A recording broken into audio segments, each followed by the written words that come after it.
Welcome to Management Development Unlocked, where you will learn how to nurture a world-class management team. And now your host, Eric Girard. Hi, I'm Eric Girard, CEO of Girard Training Solutions. Welcome to a new series where I read chapters from my book, Lead Like a Pro, the Essential Guide for New Managers. In episode 1 of this series, I talk about the importance of empathy in management, especially now. With all that's going on in the world, we need managers who can not only get things done, but get them done humanely, with dignity and grace. I hope you enjoy it. I've learned that people will forget what you said, people will forget what you did, but people will never forget how you made them feel. Maya Angelou. To my family, Aaron, Emmy, and Elsie, thank you for going on this ride with me. Welcome. I'm Eric Girard, CEO of Girard Training Solutions, GTS, and I wrote Lead Like a Pro because I want you to thrive in your new management position. The purpose of this book is to help new managers transform from high-performing individual contributors to great people managers. I've been in learning and development for more than 30 years, 20 of which I spent in Silicon Valley at companies like Apple, Applied Materials, Nutanix, Symantec, and others.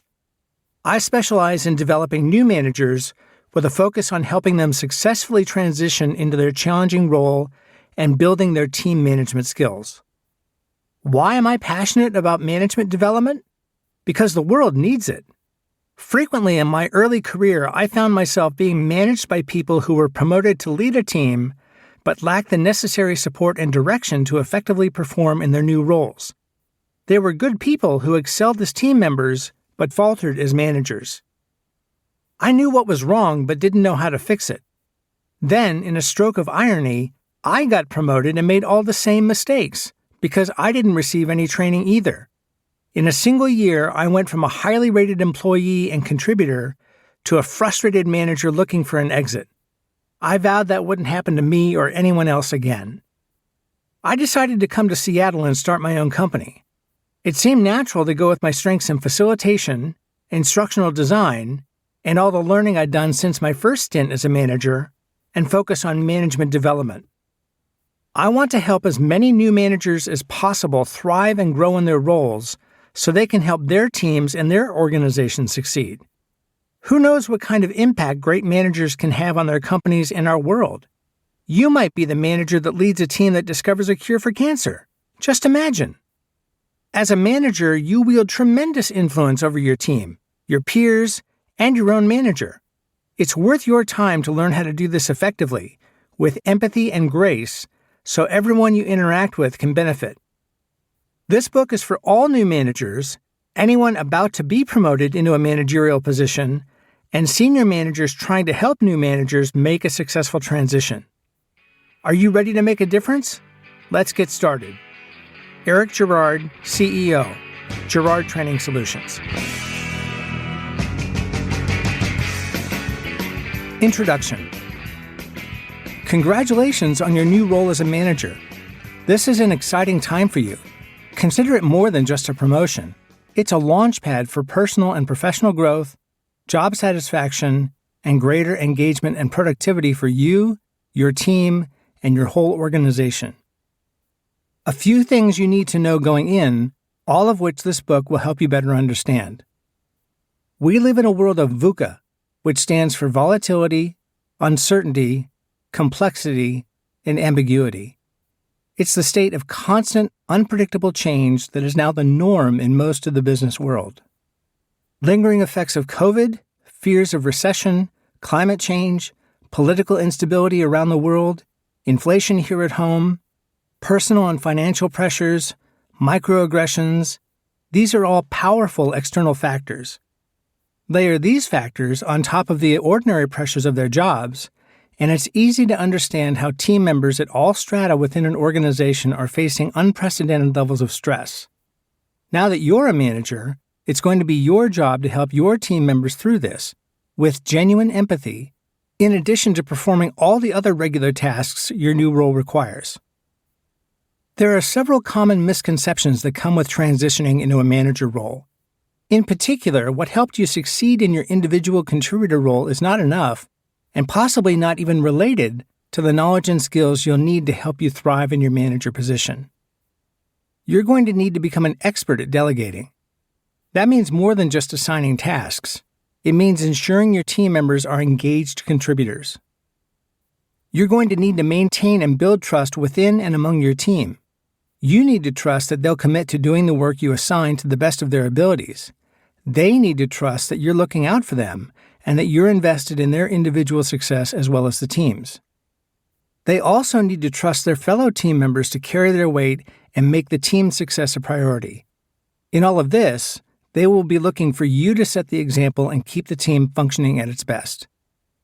You're going to need to learn how to become a good coach who provides constructive feedback that addresses problems early, holds everyone, including yourself, accountable, and encourages and empowers your team to deliver their best.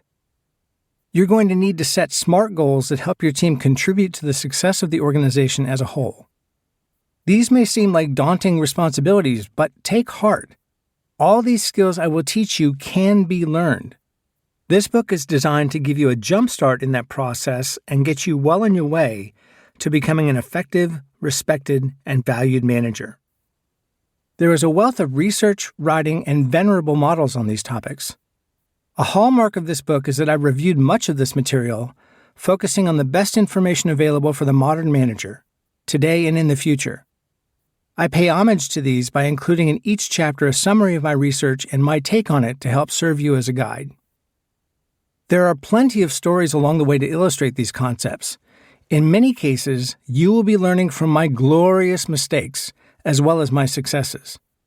Throughout this book, my goal is to provide insight and teaching that will help you ultimately embody the 5 qualities of a good manager. 1. Flexibility. Leaders adjust their management style according to their team's needs to perform better. The objective is to bring out the best in the team to achieve corporate goals. 2. Active listener. To understand and build real connections with their team, managers need to listen for clues about how they can do a better job, motivate and empower their team members, and demonstrate empathy when needed. 3. A clear sense of direction. Managers need to understand the level of direction and the support each team member requires and to know when to take over. 4. The ability to encourage participation. Managers create a safe space for everyone to participate, which builds the team's confidence, lets them know they have a voice, expands their experiences, and grows their skill sets. 5. Coaching skills. Depending on the development level of the team, managers need to use a coaching approach to improve their team's skill set. Showing that you're willing to invest in their professional development helps your team feel supported and empowered to fulfill their roles. Leadership versus management. As I was writing this book, several of my reviewers commented on the difference between managers and leaders. There is considerable debate about the two terms. For the purposes of this book, here's my take. First, by definition, I think all managers must be good leaders. But not all leaders are good managers, or even managers at all. Chances are you have leaders on your team who are savvy and highly influential, just without leader or manager in their job title. Next, my audience is people with the word manager in their title or something similar. Most newly promoted managers have this word in their titles, so it seems good to talk directly to you. Finally, many of the topics I write about are, in fact, good leadership skills. Empathy, active listening, excellent communication, goal setting, coaching, and feedback are all leadership skills essential to being a strong manager. Some of these concepts overlap and interlink, so you will find I've mentioned them again, perhaps adding a little different element. This minor repetition is intentional. For the sake of consistency, I'll refer to you as a manager and your team members as team members. But keep in mind, I consider you a leader as well, and I'm cheering you on. Chapter 1. Bring the empathy. Empathy is not relating to an experience, it's connecting to what someone is feeling about an experience. Brené Brown. Empathy is foundational to management and imperative to drive productivity and business results. It is no longer a squishy skill that is only for the touchy-feely crowd. The old days when managers need to be tough on their teams to establish their authority are long gone. Caring about your people and their well-being is not a sign of weakness. In fact, the opposite is true. It's the key to creating an inclusive and equitable workplace, and therefore, a more productive team. So, what exactly is empathy? Empathy is the ability to understand and share the feelings of another without judgment. An empathetic person actively listens to what the other person needs to say and acknowledges their feelings and life circumstances regardless of their own personal experiences. Empathy is often confused with sympathy, however, so it's important to understand the difference. Sympathy is when you feel bad for someone, like the poor guy who just spilled his grande decaf vanilla chai latte all over his laptop, but you don't understand how the other person feels because you only see things from your perspective. When you practice empathy, on the other hand, you're not limited by your own experience and can see the other's point of view. As I was researching empathy for this chapter, I had the pleasure of interviewing Nora Shukics. Nora is a social and organizational psychologist, coach, management and leadership development specialist, and yoga teacher. Her insights were invaluable, and among the many gems she gave was a great summary of Daniel Goleman's work on emotional intelligence, EQ. Goleman is a world-renowned psychologist and former science reporter for the New York Times. His 1995 book, Emotional Intelligence, was on the New York Times bestseller list for a year and a half and was named one of the 25 most influential business management books by Time magazine. Goleman's 3 kinds of empathy. 1. Cognitive empathy. The first is cognitive empathy. This is when we are thinking about how others might feel, and we're trying to take the other person's perspective. More specifically, this kind of empathy involves thinking about emotions rather than feeling emotions. The phrase, "wow, sucks to be you," applies here. When talking about thinking versus feeling, we're also talking about very different parts of the brain. When we're trying to take somebody else's perspective, the cortical areas are engaged and active. We are not feeling it on a deeper level because those ancient brain structures, the hypothalamus and the hippocampus, aren't fired up like they are on the next level, known as emotional empathy. 2. Emotional empathy. Emotional empathy is a state when we are really feeling the other person's pain and distress. We feel the same emotions the other person's feeling. The hypothalamus and hippocampus are working really, really quickly and allowing us to feel without thinking. It happens in an instant. At this level, we channel Bill Clinton and say, and mean, "I feel your pain." 3. Empathic concern. The third level of empathy is empathic concern. This has a very active and compassionate element. Beyond just feeling what someone else is feeling, this is where we try to act on someone's behalf. We understand the other person's perspective, we feel their pain, and we want to instantly help out. When you look at the brain, when someone experiences empathetic concern, oxytocin is being produced. This is also what parents feel when they're taking care of their baby. At this level, we ask, "How can I help?" or even go as far as to offer to take action without being asked. What's in it for you? Shukics notes that the quality of your life depends on the quality of your relationships. These days, empathy is exactly what you need to build high-quality relationships with the people around you, to connect with them, to understand where they're coming from, and to build trust between you. To put it in economic or financial terms, working on this skill will pay a huge return on investment. A very important component of empathy is building trust. Without both empathy and trust, your team doesn't know what to expect from you or each other, and thus lacks the vital psychological safety a healthy, confident team requires. They need assurance that commitments and confidences will be kept. Psychological safety is critical, but don't just take my word for it. In 2012, Google launched a multi-year quest to figure out how to build a perfect team. Dubbed Project Aristotle, as an homage to Aristotle's statement that the whole is greater than the sum of its parts. One of the project's many findings was that psychological safety and the resulting trust that comes from empathy is one of the most important characteristics that distinguishes high-performing teams. Moreover, according to a 2018 report by the technology firm Business Solver, 90% of employees say they're more likely to remain in an empathetic company. Considering the impact that has on costs for hiring, training, customer satisfaction, and overall product, it's safe to say the business case for empathy is incredibly strong. Like Hulk-level strong. As a new manager, you must use that to your advantage. As a manager, you also need to know how to influence people and how to communicate effectively. You can only do this if you are able to see a situation from your team member's perspective, walk a mile in their shoes, and understand where they're coming from. You need empathy to formulate messaging that better communicates with your team and not just to them. Say, for example, you need to tell them about an important company change. To do this, first you need to understand where your team members are and how they're going to perceive your message. You have to find a strategy to communicate that specific change. You need to formulate your message in a way that will land best with your team members. Within that, there's also the cross-cultural element of management. In your new role, you will likely be managing people from different cultures. So, it's also important to tune in to the perspectives of the people who have different cultural backgrounds.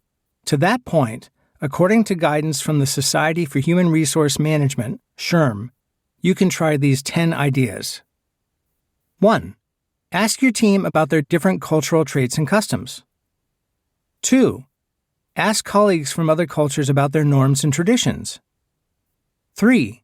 Tap community resources, such as the Anti-Defamation League or the Korean Business Association, to name 2. 4. Read about the cultures represented by your team members. There are dozens of nonfiction books that explain cross-cultural communication in general and for specific cultures. 5. Observe without judgment. 6. Share in staff meetings what you have learned. 7. Conduct focus groups. 8. Use employee or customer survey information. 9. Experiment with new methods. Use different approaches to see how they impact the results you get. 10. Spend time in other cultures. As part of my master's degree, I traveled to Japan and Australia. For work, I've traveled to an additional 13 countries. It's not necessary to travel extensively to understand cultural differences, but you can make it a point to take a trip to another country and explore a bit. It's incredibly eye-opening. Unfortunately, even if you employ every method listed here, you can count on miscommunications. See Elon Musk in his first week as Twitter's CEO. But if you've done the work to build trust with your team, it will be easier to move past those misunderstandings, reset, and move forward together. Gautam Palapa, in his book Leading with Empathy, says empathy fosters relationships and shows humanity's best side. Think about a time when someone really empathized with you and really seemed to get how you were feeling. Didn't that help boost your relationship with that person? Sometimes all it takes is for someone to look you in the eye and say, "Yeah, I understand how you feel," to reassure you that your problems aren't insurmountable.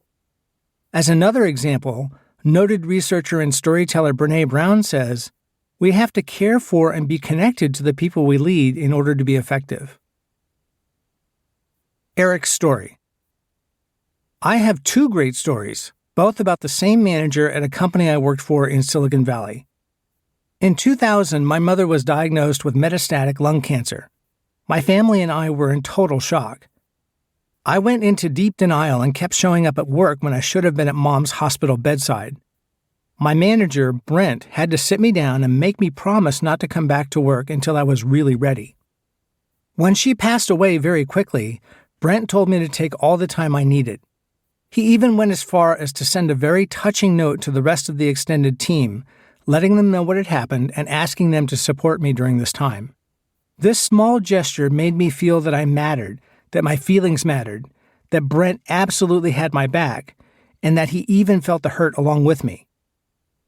Fast forward to 2004, and out of nowhere, I was diagnosed with testicular cancer that had metastasized everywhere except my brain, which, my daughters might say, would be an easy target to miss. By now, Brent was a senior director, but he made time to come to my house while I was recuperating from chemo and surgery and hang out with my dad and me. We talked, and he listened as I rambled on about my experiences. Again, a small gesture, but I really felt he genuinely cared about me and my family and would do anything he could to help. Just 2 small gestures from my manager, yet you can imagine the loyalty I felt for him and the company as a result. We're still friends today, 20 years later. What if a manager is not naturally empathetic? In the December 1st, 2022 issue of the Harvard Business Review, former Jamba Juice CEO James D. White said empathy is a skill that can be learned. He had a long and successful business career, and the article talks about his personal journey, which included racism and discrimination. At one point, he discusses how he had a male executive in the company attend a women's event in order to become more gender aware. In another case, he hosted several white executives at a Black and Hispanic MBA conference. By simply walking a mile in the other person's shoes, these executives learned how to better understand people who are different from them, opening doors to empathy that might not have been possible otherwise. What White's examples point out, and what you need to remember, is that developing an empathetic mindset doesn't happen by accident. It requires intentionality and real work. Immersion is helpful. For example, spending time with a group of people you don't know well, as mentioned earlier. And of course, reading books and articles helps too. I'm a huge fan of Goleman's work and would refer you to Emotional Intelligence, Why It Can Matter More Than IQ. Brené Brown's book, Daring Greatly, is another fantastic resource. That said, don't make the mistake of thinking that just reading about this topic is enough. To emphasize that point and to help you remember it, here's a real-life story. The tale of the theology students. There was once a group of theology students who participated in a research study. The students were told they would be rated on their sermon. Half of the students were assigned the parable of the Good Samaritan, which talks about an outsider helping a stranger selflessly at great cost to himself. The other half were assigned a random topic. The students were then told they had to rush to another building and to give their sermon. On the way to the other building, there was a random person near the walkway, bent over and moaning in pain. Of course, the man in pain was the real object of the study. The researchers wanted to know if the students who read and developed a sermon on the Good Samaritan would be more likely to stop and help the man. In truth, those students did nothing of the sort. Even though they were completely in the mindset of helping others and demonstrating empathy by the very sermons they were about to deliver, that mindset was completely overruled by the time pressure of having to rush to another building. That's extremely important to think about for you as a manager. If you're in a constant rush, then it's practically impossible to be empathetic because you don't have time to connect and get on common ground with your team members. To repeat my earlier point, what all this means for you as a manager is that being empathetic is something you must decide to do. Equally important, if you want to develop empathy in your team members, empathy in the workplace must start at the top, meaning you as a new manager must lead by example. The good news is, you don't have to make it up as you go. 5 steps to building empathy in yourself and in the workplace. Step 1. Be self-aware.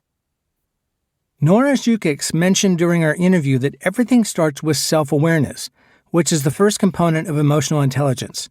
If you're aware of your own emotions, then you're going to be able to connect with others and detect the emotions of others. As the story of the theology student shows, slowing down and being aware of what your mindset is right now are important considerations before you start a crucial conversation with your team member. How do you build self-awareness? Consider mindfulness and meditation exercises. For instance, try breathing exercises. You gotta breathe anyway, so you might as well make the most of it. If you are going into a difficult conversation with one of your team members, do an easy breathing exercise right before that meeting. This allows you to connect with yourself, which is going to help you connect with the other person on an emotional level. Try it. Inhale to the count of 6, hold for a count of 6, exhale for a count of 6, repeat 3 times. It's also important to acknowledge your biases. We're all biased. It's human nature. Acknowledging yours and taking action to change them can make you more empathetic. Since biases are often unconscious, checking your privileges might help you become aware of them. If that doesn't help, speaking to others who are different than you can be a simple and effective way to confront your biases. Listening to what situations or issues others face puts a sharp focus on the things you don't need to worry about in your daily life, but others may. For example, ask yourself if you ever have to worry about your race, religion, ethnicity, or gender in a work or social setting. If you don't, accept that a lot of other people out there do. As a manager, you also want to figure out what other people think about you. Ask for feedback and gather input from others in a 360 form or anonymously from team members and stakeholders. Dr. Marshall Goldsmith describes a method where you tell other people that you're working on yourself. This becomes a way to hold yourself accountable. For example, tell your team that you want to work on your empathy skills and ask them to keep you accountable. By the way, Dr. Goldsmith is recognized as one of the top 10 business thinkers in the world, so his advice is worth heeding. One final thought on this. Consider undergoing an inventory assessment like DISC or Clifton Strengths to learn more about yourself and your role and how others can best work with you. Step 2. Embrace simple kindness. In 10 Leadership Virtues for Disruptive Times, motivational speaker and executive coach Tom Ziglar outlines 10 simple yet powerful virtues to coach your team through uncertainty and change. Among them was this gem: develop kindness until it becomes an automatic response. How do you do that? And why did it strike me the way it did? Because in my experience, many managers and other people in corporate environments aren't naturally kind. So here are some tips. Be generous, especially with your time and your attention, which are two very different things. Be friendly. Be considerate. Be sincere. A simple way to begin the kindness habit is to monitor yourself for unkind acts and thoughts, and then refocus yourself toward kindness. If that sounds a little too woo-woo metaphysical, there is help. Shanti Feldhahn, a kindness researcher and renowned author on human relationships, developed a 30-day kindness challenge to help people train themselves. When her team implemented the challenge in a variety of different workplaces, they found 89% of relationships improved. That's amazing. To take the challenge and see for yourself if you can improve your relationships, try following these steps with one other person. Bear in mind that the other person doesn't need to be in on the challenge for this to work, and in fact, the more difficult the person in your view, the better. When you interact with the person, don't do anything negative. At all. When giving constructive feedback, do it in a positive way. Find positive things to focus on when interacting with the person. Do one small act of kindness or generosity for the person each day. Step 3. Practice active listening. Active listening is essential to empathy. This means that you make a conscious effort to hear not only the words another person is saying, but more importantly, the complete message being communicated. To do this, you must pay attention to the other person very carefully. You can't allow yourself to be distracted by whatever else may be going on around you, by your own thoughts, or by forming counterarguments while the other person is still speaking. Remember how I said being empathetic requires intentionality? This is a case in point. To put this into sharper perspective, there are 3 levels of listening. 1. The first level of listening is described like this. Imagine a pyramid, and at the bottom of the pyramid is yourself. This is when you're listening, but you're actually completely lost in your own thoughts. For example, when somebody is talking to you and you already know before the person finishes their sentence what your answer is going to be, because instead of really listening to the other person, you are paying attention to your own internal dialogue. Which means that you are not fully listening, right? Obviously, this level is not considered active listening, and perfectly describes most of my high school years and some of my adult years. 2. The second level of listening is achieved when you're dedicating your full attention to the other person and therefore able to listen carefully. This enables you to notice nonverbal communication cues, from facial expressions and variations in voice to hand gestures and even their posture, and you start to feel what the other person feels. Taking all of that information in helps you understand the other person's perspective. This is where active listening starts. 3. The third level of listening, the top of the pyramid, occurs when you notice the dynamics between you and the other person and how they are impacting the conversation, such as context, nonverbal communication, what is said and left unsaid, and so on. Improving your empathy skills as a manager requires moving toward the top of this pyramid to genuine active listening. It means dedicating your full attention to the other person and allowing space for those conversations. As they rush through their day-to-day tasks, too many managers miss these important conversations and their significance to the morale, loyalty, trust, and productivity of their teams. For example, if you're managing 5 or 6 people, sometimes you don't, or don't think you can, allow enough time for these conversations. It's vitally important to make space for these interactions. If you're finding that you can't because you're just too busy, you might consider ways to enhance your time management skills. Getting Things Done by David Allen is a great resource for this. You also need to be in the right mindset. It's usually helpful to take a couple of minutes before a one-on-one, making sure you're not still mentally or emotionally engaged in the meeting you just left and can focus on the meeting at hand. Clear your mind to take in what the other person has to say and to understand the other person's perspective. You'll connect with that person on a deeper level with tremendous payback personally and professionally for both of you.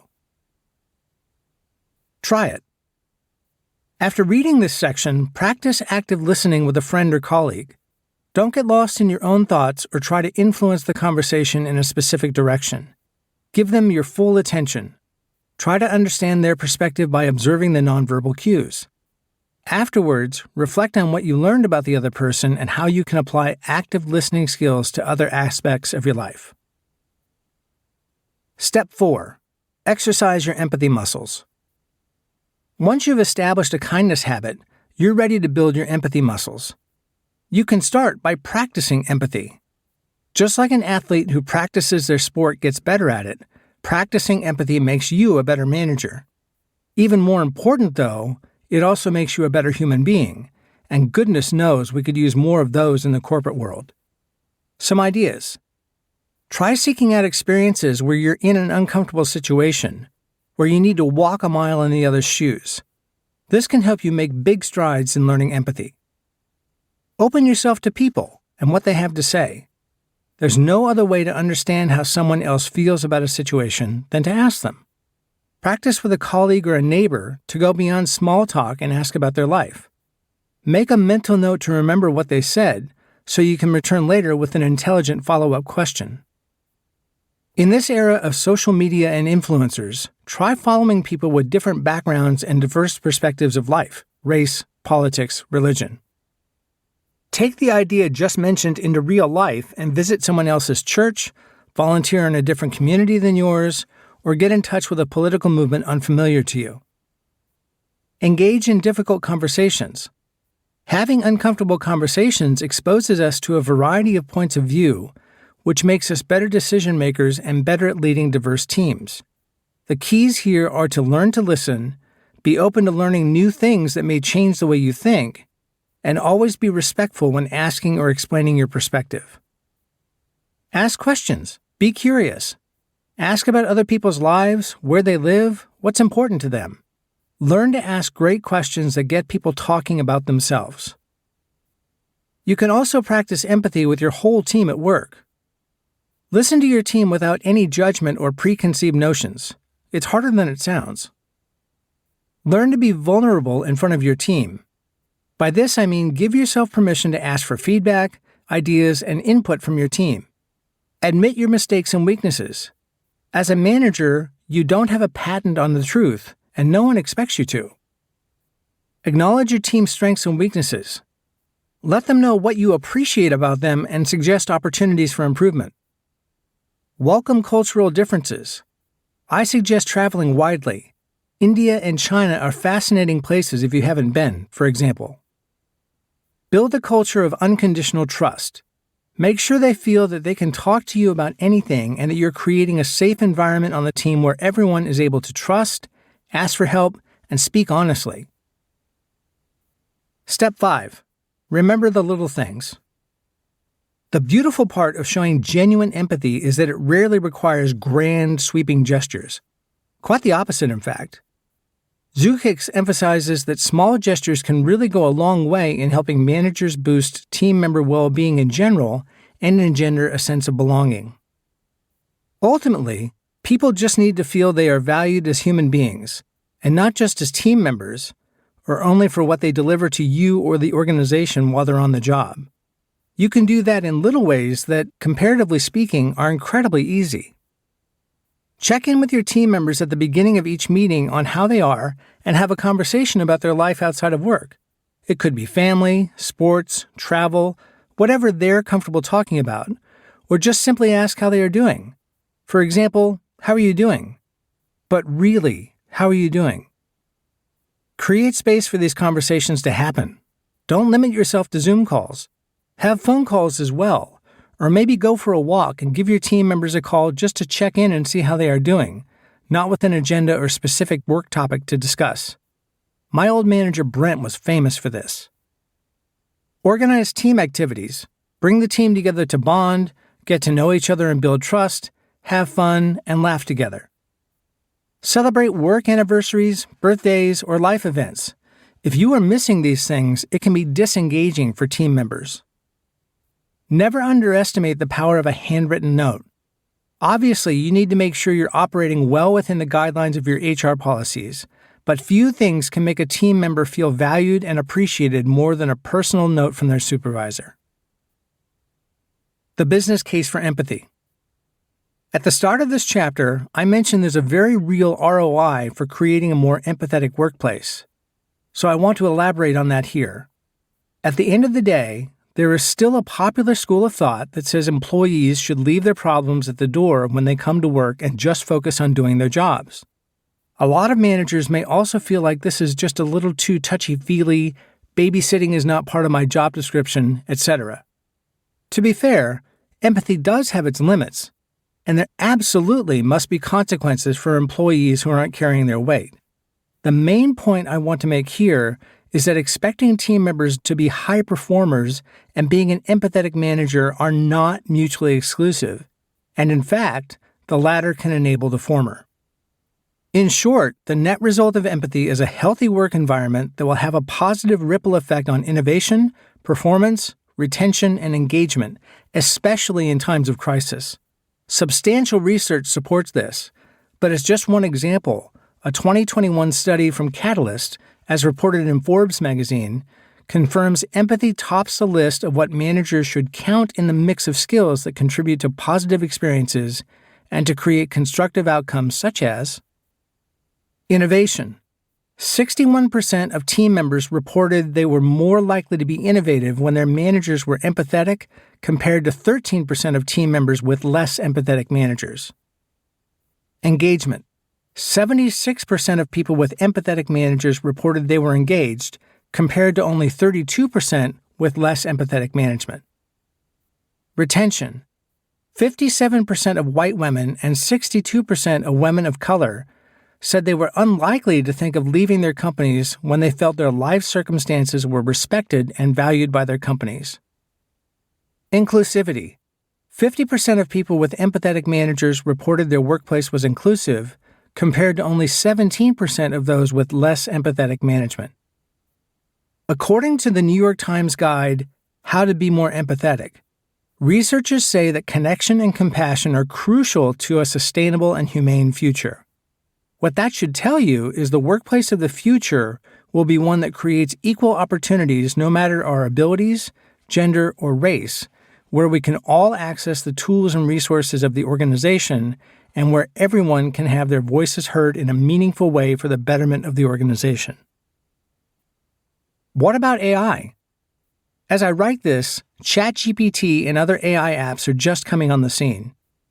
At a recent international conference, I attended several sessions on the future of learning and development, my field, work, skills, and management. The impression I got was, 1, we need to embrace AI. It's coming anyway. Better learn how to leverage it. And 2, machines can't out-human a human. Your ability to show genuine care and empathy to your team members that enables higher levels of performance will make the difference between you or a bot managing your team in the next 5 years. Summary: approaches I like best. Unlike goal setting or feedback, empathy is a very complex subject and there isn't a one-size-fits-all model or approach. Summarizing the steps just discussed, I would offer this as a starting place for a new manager. Generate self-awareness by paying attention to your inner dialogue. Be generous with your time by making space for meaningful conversations. Be generous with your attention by practicing active listening, where you're listening deeply to the other person, not preparing for what you're going to say when it's your turn. Be proactive in showing kindness. Be friendly, considerate, and sincere.